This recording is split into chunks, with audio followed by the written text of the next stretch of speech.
Good folks of the internet. Assalamu alaikum. Here we come. Episode 35. 35. The good old days. But the Lions are 5-1, man. Just want to let you know. Lions are 5-1. First in the NFC North. Yes, today's broadcast is all about the Detroit Lions. Brought to you by the Detroit. Brought to you by the Detroit Lions. Warning though, consult your doctor and your cardiologist before watching any Detroit Lions games, because they may be bad for your health, man. I almost didn't make it through that game yesterday. Keep you in suspense mode, huh? Oh man, like I told you, man, every first half of every Detroit Lions game, man, is like an act of charity. They're more charitable, man, than the Red Cross. The second half, they give it away, man. Every single time, right? They give it away. What's that? The Red Hot Chili Peppers. Give it away now. That's pretty much Detroit football for you. Give it away now. But alhamdulillah, man. First in the NFC North. 5-1. Vikings are 5-1, but we got, I think, we're 3-0 on the road. Okay. Yeah, so that's pretty good. Well, we have one loss at home. So I think that's how we edged out the Vikings for the first spot. They must have stepped up their values, man. It is something, man. I don't know what they did, man. I don't know what they did. So what do we got on tap today, man? Well, we had another suggestion by a sister. She wants to be anonymous, which is fine. And she said, maybe you guys can speak about values. Oh, man. Values.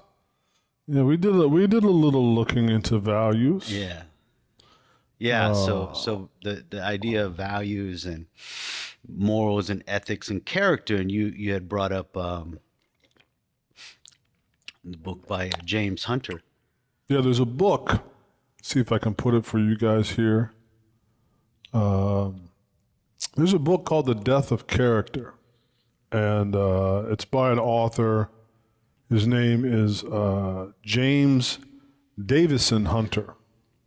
Now, he's coming from a kind of Christian conservative background, but as I've said before, like whether we were talking about Baudrillard and some of the French philosophers, or in this case, maybe Hunter, yeah, is that their observations are often quite astute, right? Seriously, like their observations are usually pretty good, and can be helpful and insightful. It's, however, sometimes the conclusions that they come to based on those observations that we will not only part ways, but not necessarily have to part ways with them, right? And I think that's maybe the danger of the love affair that some Muslims have had with understandably, their frustrations with certain movements on the left that they find just disgusting and untenable as a Muslim. Right. And they have maybe a little too quickly run to the right and say, okay, well, these people are just like us, They uphold normative, traditional values, but as we'll see, he's actually quite astute in him critiquing this idea of value. Yeah. Right. And so to use kind of like a programming, scenario, when the word value is invoked, like family values, traditional values, right? It's a word that sounds good, right? It sounds good to say, traditional values. The issue with traditional values, or rather the issue with the word value, is that it can be expunged. It can be, replaced, just like in programming, right? For those who don't, like I used to work in web development. And so like in programming, you would have your, an array of variables. And those variables could be something like username, password, date of birth, address, first name, last name, right? And those values can be changed. They can be changed either through the user inputting their info. They can be changed on the back end, right, by the programmer.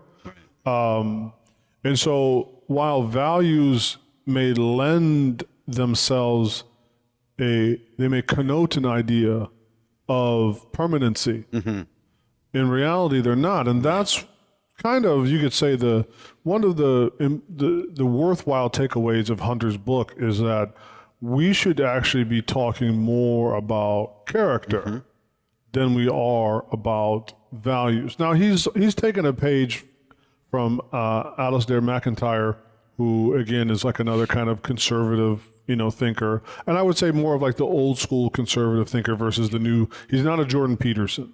Okay. He's not a Ben Shapiro. He's not he's not in that vein. He's more like the old school, Michael Oakenshaw, the kind of old school, thinker. Again, not saying that means that they're all good to go, but just to put him in a sort of frame of reference. And so he says, what we really should be talking about is character. Now, for us as Muslims, we're definitely familiar with the notion of character.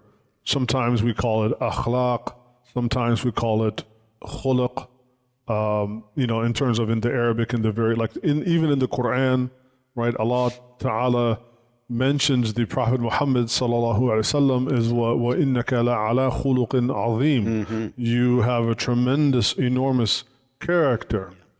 And that the Prophet sallallahu alaihi wasallam said that ma bu'ithtu illa li utimima husnul akhlaq. I have not been sent except to perfect good character. Yes. And there's a lot of emphasis about character versus value. Yes. Right. So you could think of value if we were, not to say that we always have to do our thinking in the Arabic language, but there is an esteem to looking particularly at Arabic vocabulary, and then seeing if that does it align with what we're talking about, especially since that may be found in the various sources of revelation like the Quran or the Sunnah. And so you could take a word in Arabic like qima. Like qima is like the value of something. Like if you're talking about, this watch is worth, X amount of dollars.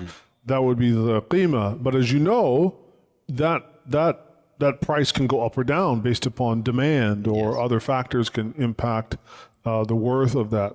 Whereas khuluq, right? The word itself, khuluq, is tied to khalaqa, right? To create, which then naturally begs or then points to a creator. So there are certain things that have a immutable value to them, right? Which is, and we're still kind of invoking, right, the word value, but character is something that has a greater degree of permanence to it because it is something that is related back to the irada or the will of the creator. And so I'll pull up here really quick so we can take a look at some of what he was saying for those of you. Hopefully you can see online here. Now, again, I'm not saying I agree with Hunter like verbatim on everything. Sure. But he says, for instance, character is dead. Attempts to revive it will yield little, if nothing at all, right? But and again, I think that might be a little bit defeatist. I would disagree. Character is not dead because the Prophet ﷺ, and I have a few hadith that I can, get in here and share, but the Prophet ﷺ talks about the reward, like it's related in At-Tirmidhi, about the one that ahya sunnatan min sunnati. Any Muslim that revives a sunnah from his sunnah, or something that will undoubtedly be related to character, from the character of the Prophet ﷺ, right? Then they will have a reward of, X, Y, and Z. It's something that is praiseworthy. Yes. And so for us, character can never be dead because one, nobody can completely embody the sunnah of the Prophet ﷺ. No single individual, nor can any single group. I don't care who they claim they are. I don't care if they claim to be firqa najiyah. I don't claim if they claim to be this tariqah or that tariqah. No group or no individual can completely embody it. However, they can practice aspects of it, and if there is a sunnah amongst a group of people, something descending from the character of the Prophet ﷺ that has maybe fallen away, and then they resurrect it, right? Then they get the reward. So that idea that one, I would disagree. Character is not dead, but he does get into, well, what is character? And so part of what he talks about is conviction. Yeah. That, I think, is an important thing today, is to talk about, conviction. So, for instance, he says that, values are truths that have been deprived of their commanding character. So he does get back to the word character. And I like that. Right? Yeah. Values are truths that have been deprived of their commanding character. Right. They are substitutes for revelation. And and again, now he's talking about like what's happening in our time, right? They are substitutes for revelation, imperatives that have been dissolved in a range of possibilities, right? And how many of us now today talk about, well, there's ikhtilaf on this or that. There's a difference of opinion on this or that. The very word value signifies the reduction of truth to utility. And I think we've seen that definitely manifest itself in the political sphere, especially this election, with Muslims either, chiding other Muslims who they're going to vote for, or if you do vote for this person, you're a hypocrite, a munafiq, or if you don't vote for this person, you're a hypocrite, you're a munafiq. Right.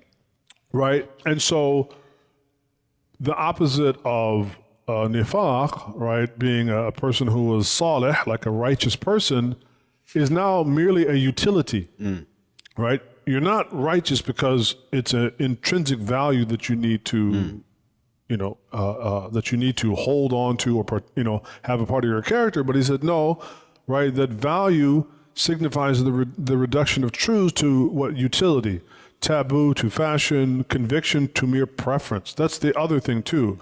That when you start talking about character, why did Allah Ta'ala, why did God say that the Prophet ﷺ, وَإِنَّكَ لَعَلَى خُلُقٍ عَظِيمٍ, you have a high echelon of character? Because the Prophet ﷺ was a man of conviction, meaning that you have to do things, they might be difficult, they might not be easy for you, they may come with a social cost, a personal cost, but nonetheless you have a conviction, you're committed to them, right? And so in some ways, when we start talking about values versus talking about character, that's a signifier that now we're talking about, well, what's just our preference, right? Everything is provisional, everything is exchangeable. He said both values and lifestyle, I'll come back and put it on again so you can see, right? Both values and lifestyle, a way of living that reflects the accumulation of one's values. How many of us talk today about lifestyle, this or that, right? He said it bespeaks a world in which nothing is sacred. Yeah. Right? In a world where nothing is sacred, neither word carries the weight of conviction, the commitment to truths made sacred. Indeed, sacredness is conspicuous in its absence. There is nothing there that one need believe, commanding and demanding its due, for truth is but a matter of taste and temperament. And so I do like his description of like, well, what is character? And how does that differ from values? Because again, we talk about values all the time as if that's a good thing, but actually that is a sign of how unaware of how far we've already slipped if we're beginning to discuss things as values. And so you see politicians talking about, family values and this values and traditional values. But then if you look at the conservative of today, they're nothing like the conservative of the years past. Right. Go read Paul Gottlieb's book about the vanishing tradition, another great book written by a conservative who's old enough to remember when the Conservative Party was actually pro-Palestine and anti-Israel, right? Compared to now where it's been bought and paid for. Yeah.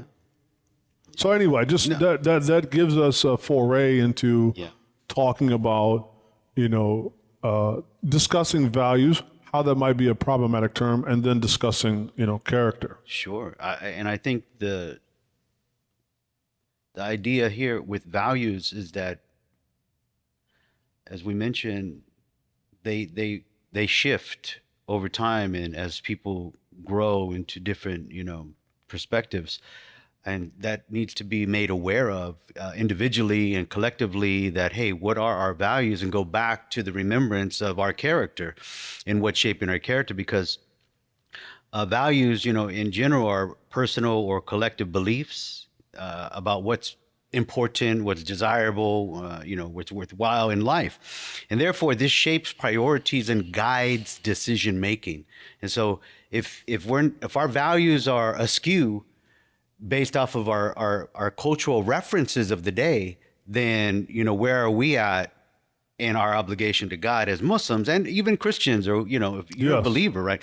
Yeah. So then what really starts to get boiled down to in the character is your morality. Yes.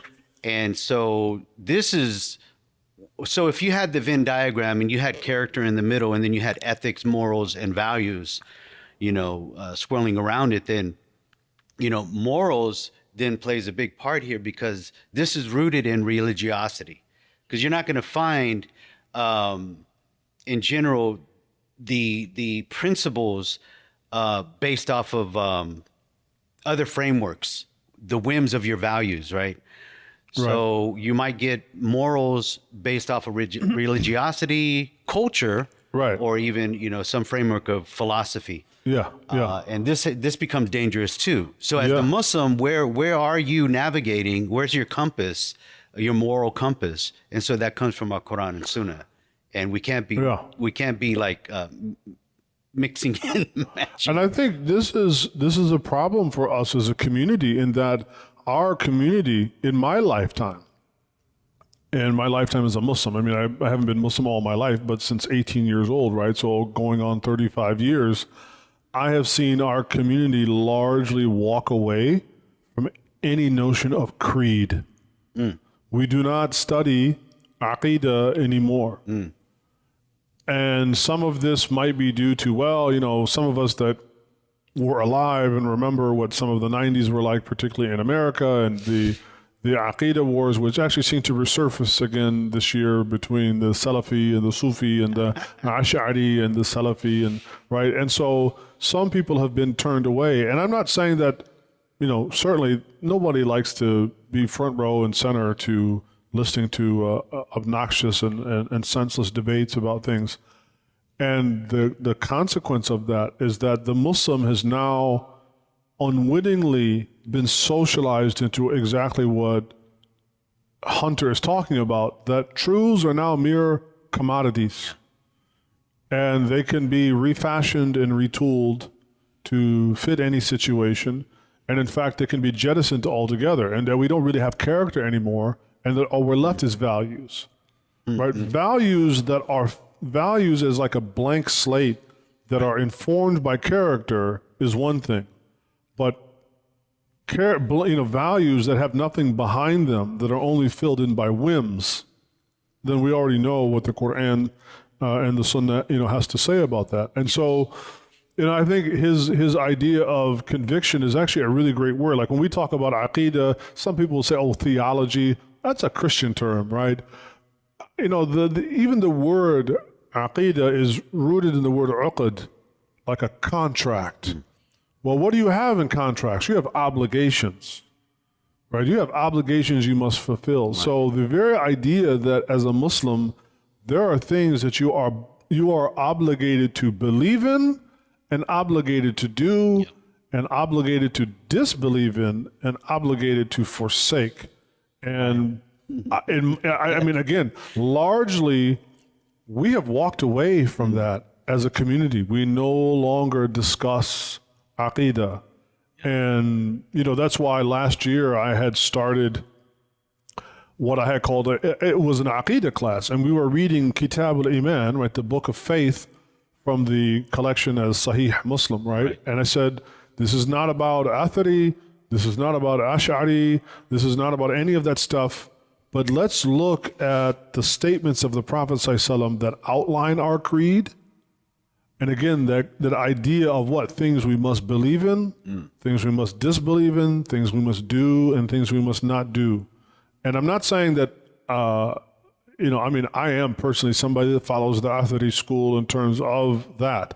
But I feel like our community must turn back to having convictions. Yeah.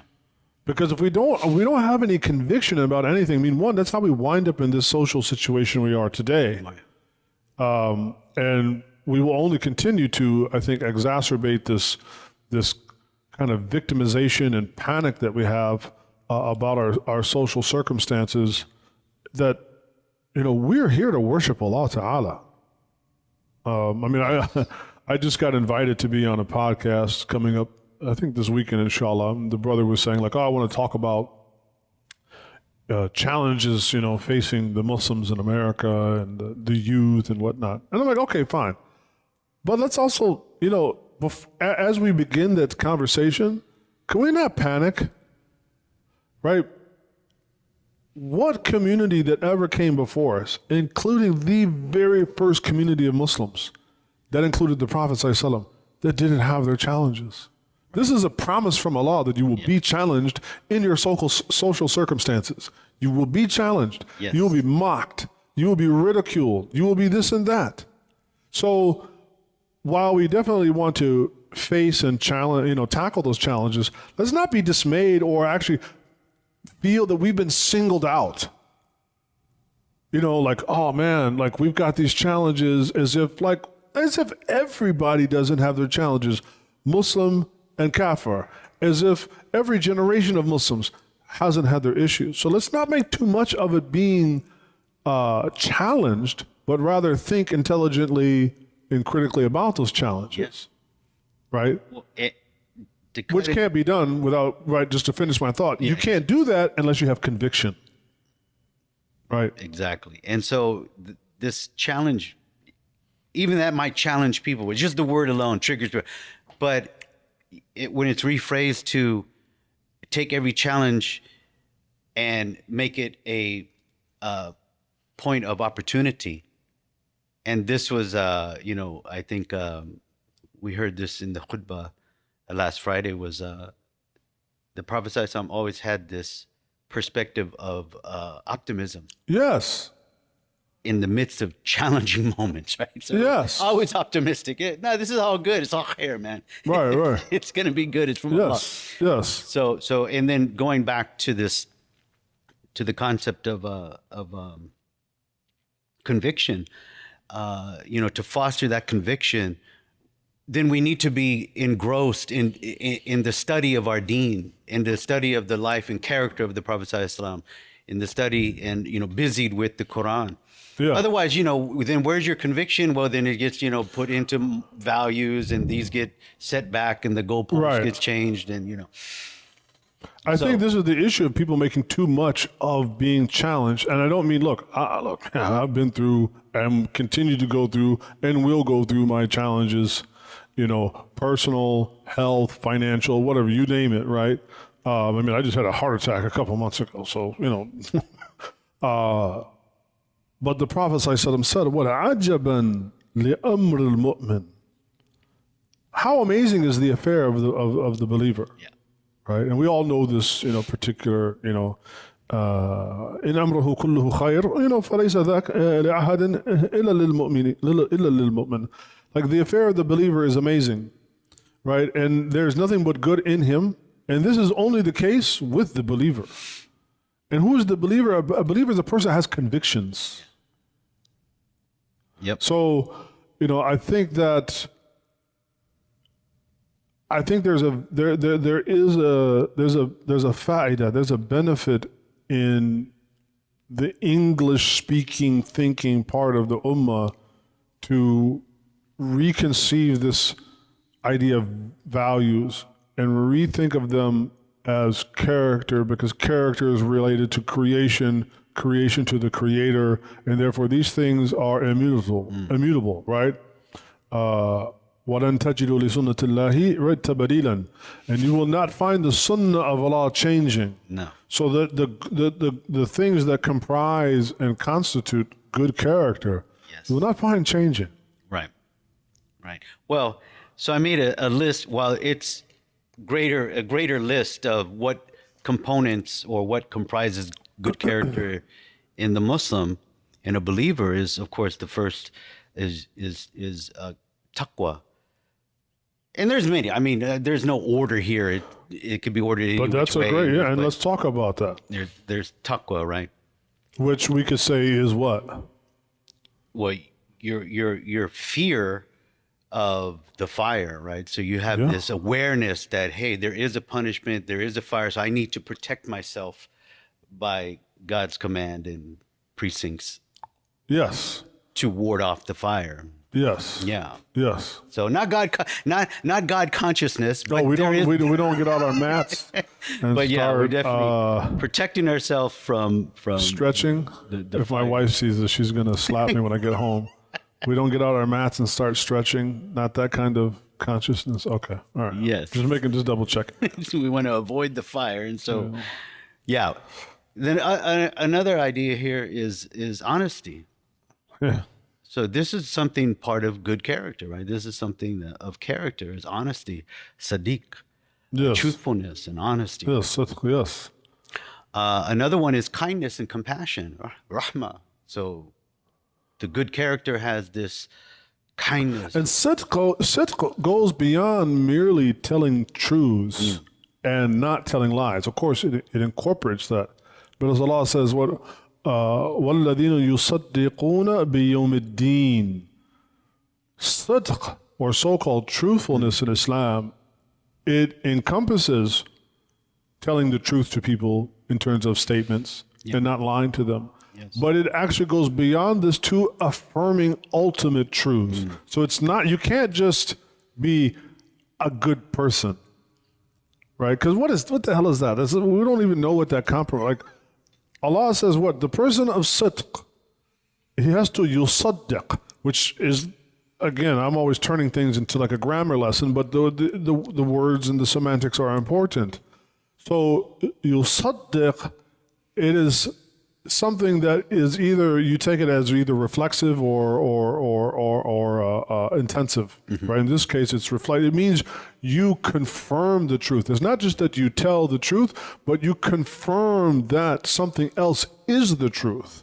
So, of course, we don't want to tell people statements that are not true, and we want to be honest with them in our dealings with them, but also it extends to La ilaha illallah. There's no God but Allah. Yeah.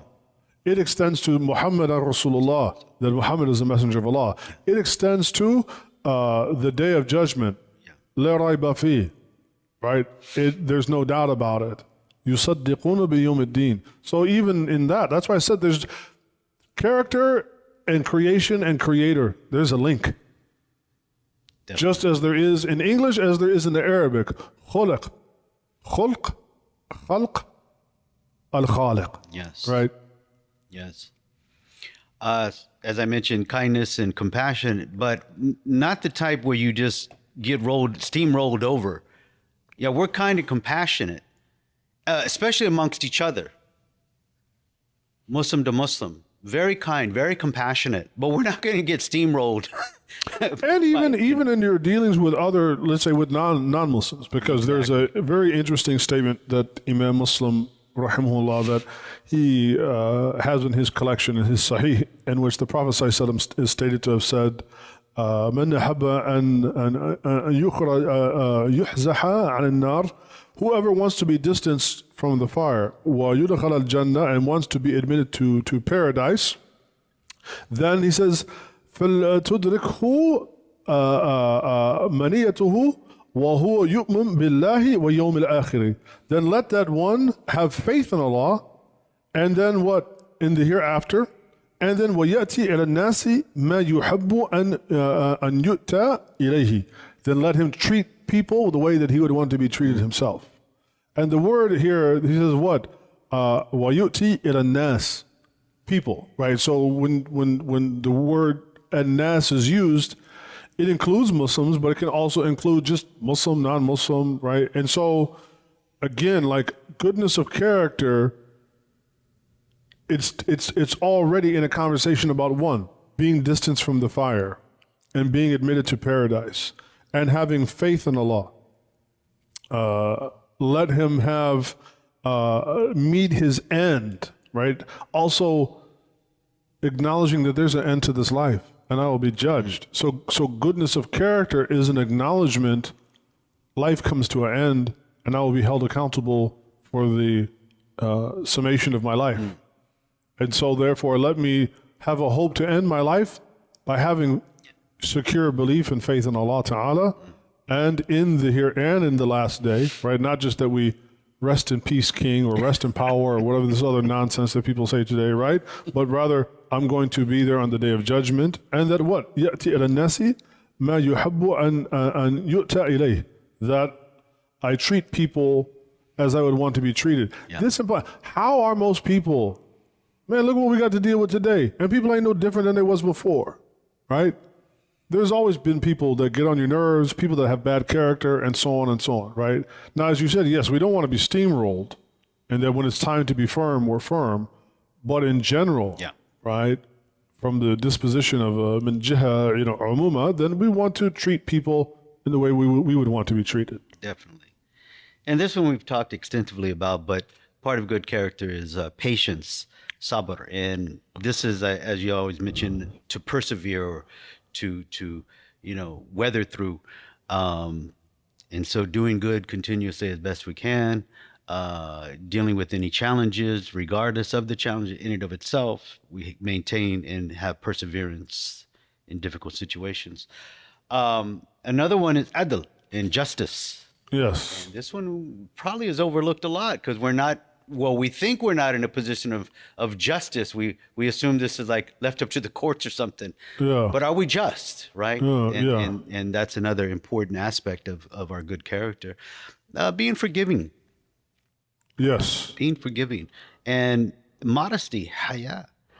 Right. I think this is definitely being lost and usurped upon. Yes. Throughout the world is our modesty. Yes. Generosity.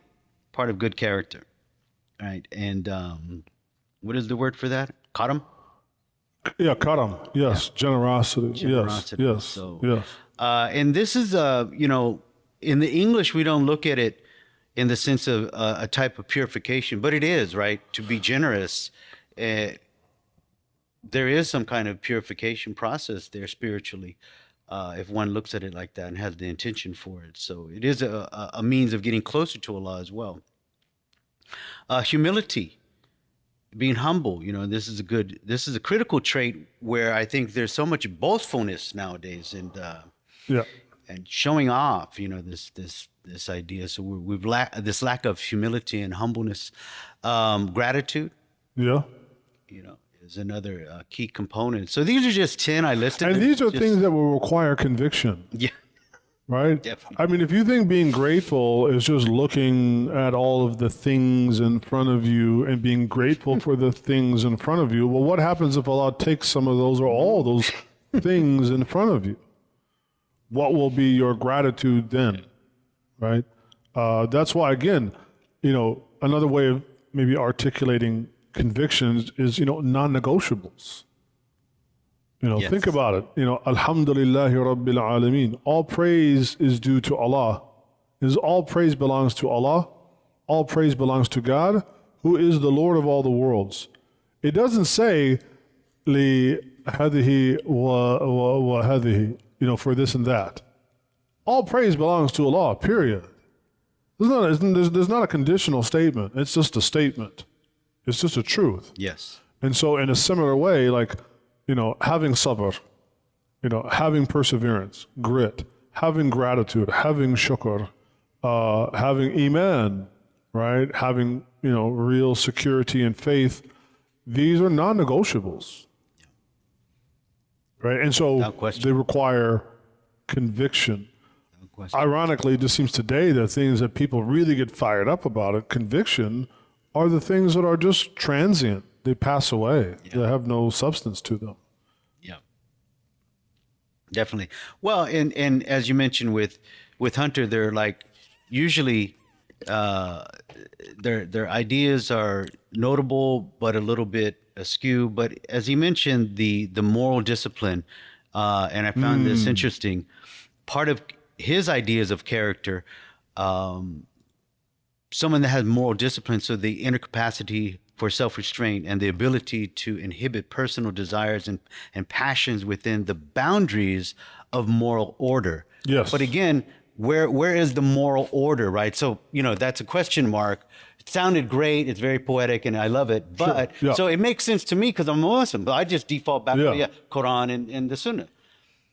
But left up to their own devices, well, my morality is a little different than your morality living in the West. Yeah, right. So I can go any which way, and we might not jive eye to eye.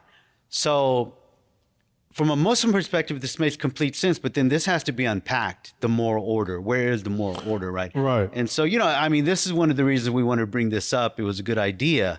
So the values of the Muslims are embodied by the morality of the Quran and the Sunnah and so this is where our values lie. Right. And our good character demonstrates that based off of some of these concepts I just mentioned. Yes. This idea of ethics, though. So, just to unpack that real quick, because like I said, this all kind of revolves around the Muslim. Islam gives us all of this. It's such a complete package, Islam. This is one of the attractions I had to Islam, is because everything was clear cut. It was well defined and simplified.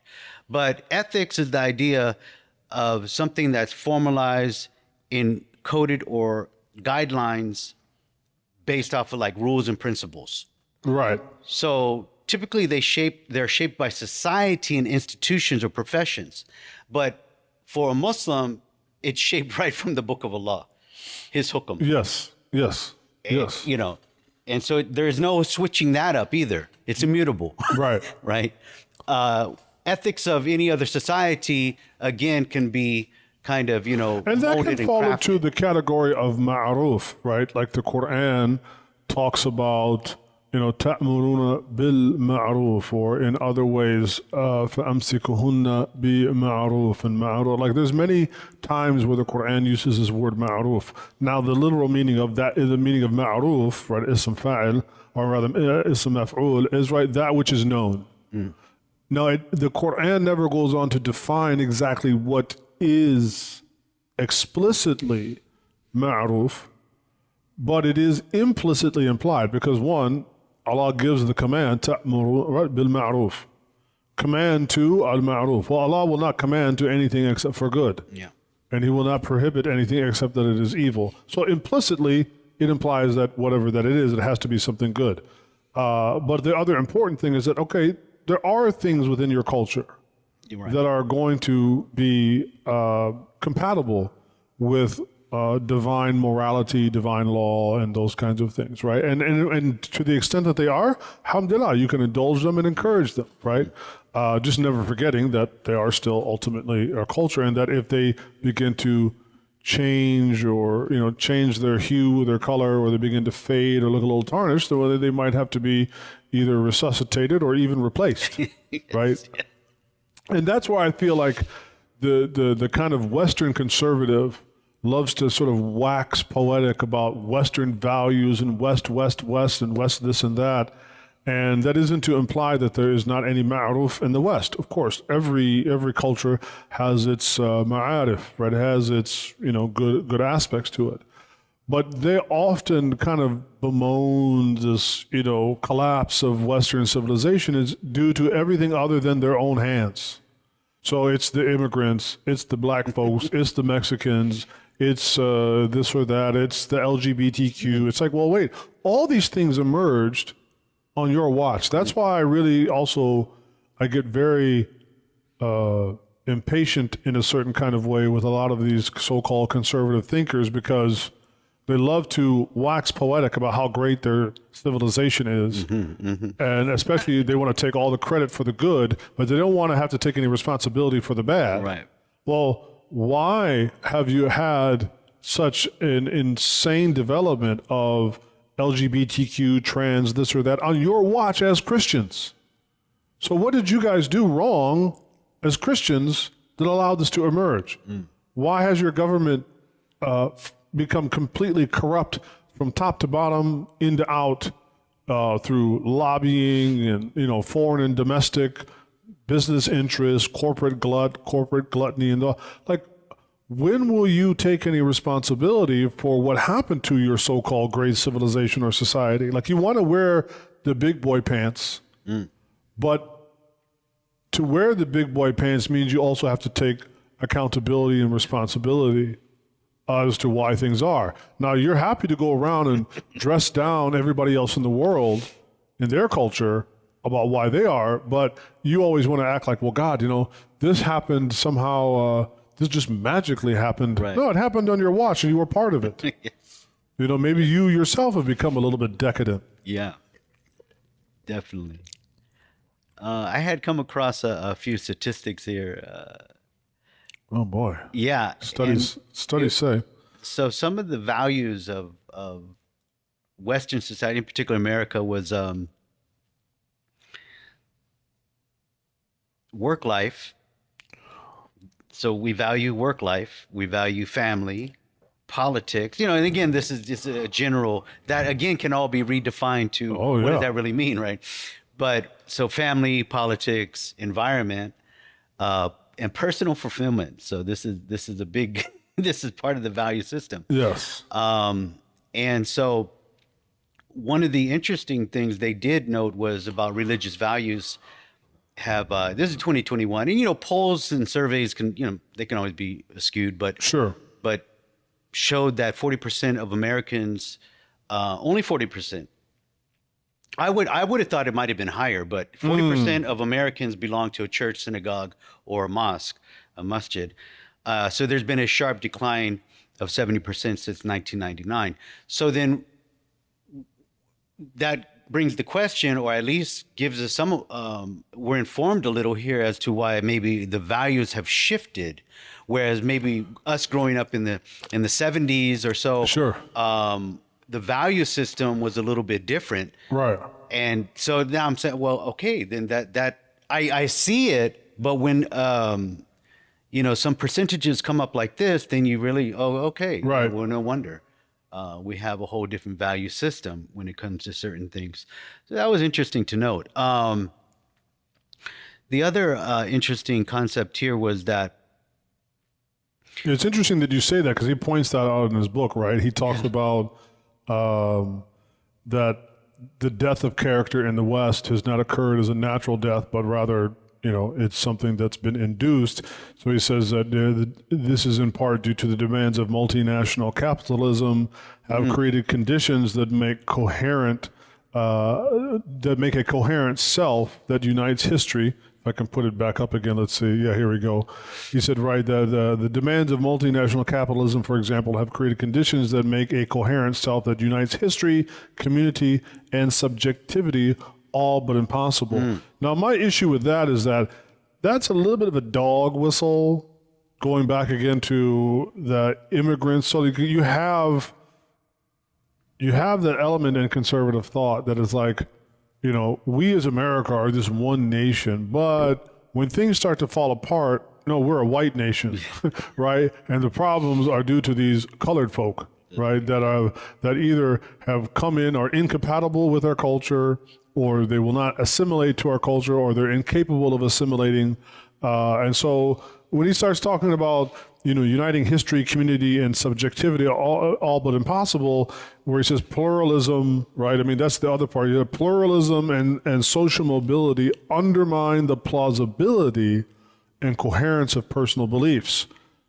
So while I will certainly acknowledge that diversity and pluralism can be challenges, I don't think any of us, especially having grown up here, would necessarily want to give that up. I mean, and even in Muslim history, certainly pluralism has presented a challenge to Muslims in our own past, like in the Andalus, where you had people coming from all these different backgrounds. That being said, that can be a bit of a dog whistle for we only want a certain kind of people, right? I mean, but this is what you get. This is what your system. This is part of your mythology of America, is that everybody can come here and we have this great system. Well, this is what happens when you have a bunch of people come from different places and have different histories.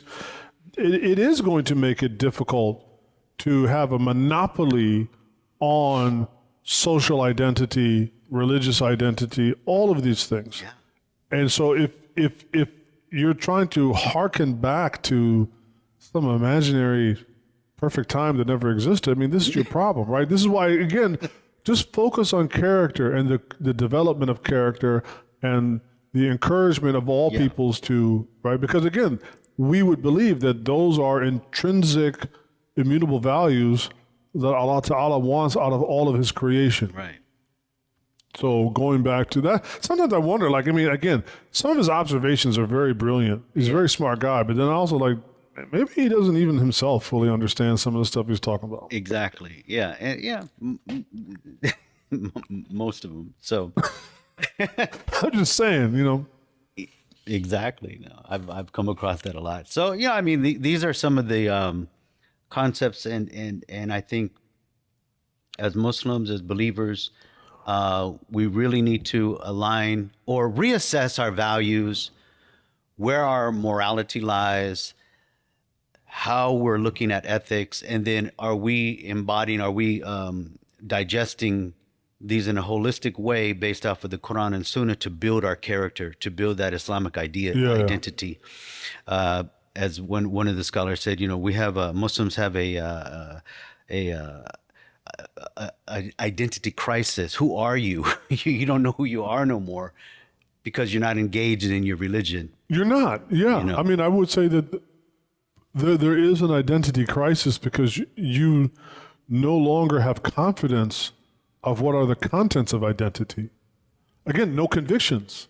You're a person that has wittingly or unwittingly bought into this values-based nonsense. And so you're like the hadith of the Prophet ﷺ, where he said, well, there will come a time where you'll be like foam on the ocean, like a leaf in the river, just being taken wherever the wind takes you, wherever the water takes you.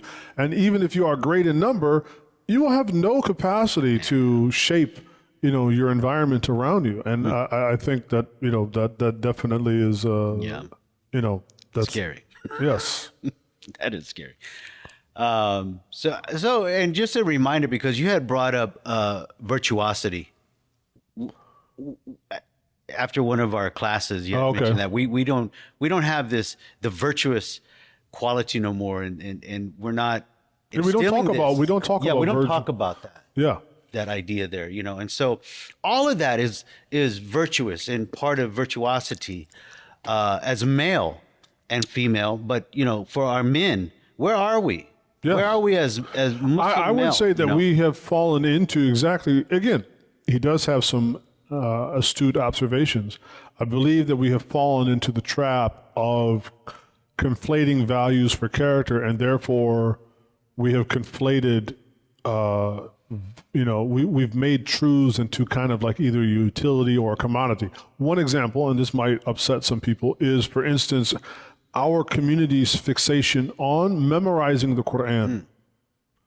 We have Quran competition prizes, which I'm not saying we shouldn't. MashaAllah, it's a wonderful thing. Do we have because it would be, think about this. We have Quran competitions in which, somebody can take first, second, third place for being the best Qari, the best Quran reciter, and then we give awards for people that memorize it. How many of these people actually understand the Quran? Many of them memorize it without even understanding basic elements of Arabic grammar. Secondly, do we ever have like prizes for like the best commentary on the Quran?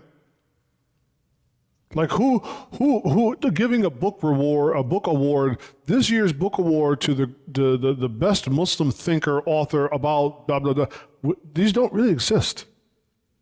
And so we've made Quranic recitation into a utility instead of like, number one, alhamdulillah, some people will have the capacity to memorize the Quran, many won't. That's just a fact that we find throughout history, even at the time of the Sahaba.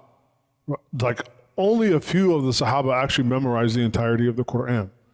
But being able to comprehend Islam, understand the Quran, how to really embody it, put it into practice, and so on and so on, we don't seem to prize that. So, like, where are the scholarship awards for, to fund a scholar or a researcher to go and, write a great book or a mentoring program? These virtually don't exist. I was talking about this yesterday with my friend Ubaidullah Evans, who was in town just for a quick minute, and despite only having about 20, 30 minutes to chop it up, like this was actually part of our conversation, right? It really shows the hyper utilitization of how we even think of ourselves as a religious community. That religion is only of value to the point that it could be a tool, and typically a blunt tool, that could beat the world into the shape that we want it to be. And when it can't bludgeon the world around us into the shape that we want it to be, well, then it doesn't really have any value, right? Yeah. And he talks about that, right? He says, we say we want a renewal of character in our day, but we don't really know what we ask for. He said to have a renewal of character is to have a renewal of a creedal order that constrains, limits, binds, obligates, and compels. The price is too high for us to pay. Mm-hmm. We want character but without unyielding conviction. We want strong morality, but without the emotional burden of guilt or shame. We want virtue, but without particular moral justifications that invariably offend. We want good without having to name evil. We want decency without the authority to insist upon it. We want moral community without any limitations to personal freedom. In short, we want what we cannot possibly have on the terms that we want it. I think it's pretty astute. I think he should give his shahada. Yeah. If he wants to come to Jumu'ah this Friday. Yes. I think that would be great. But no, I mean, in all seriousness, I think that's a pretty astute observation of like kind of where we're at. Yes, definitely. That is true. That is true. Well, I value time. Oh yeah, I'm sure our audience does too. Yeah, I'm sure they're like, all right, man. Enough. We heard you the first time. Yeah. So go ahead and wrap it up, man. Wrap it up. That's right. Well, jazakumullahu khairan. It's been another fun episode. Hopefully, inshallah, this gives some people some food for thought to think on. So send us some feedback let us know. And some suggestions, inshallah, for episode 36. Jazakumullahu khairan. Assalamu alaikum.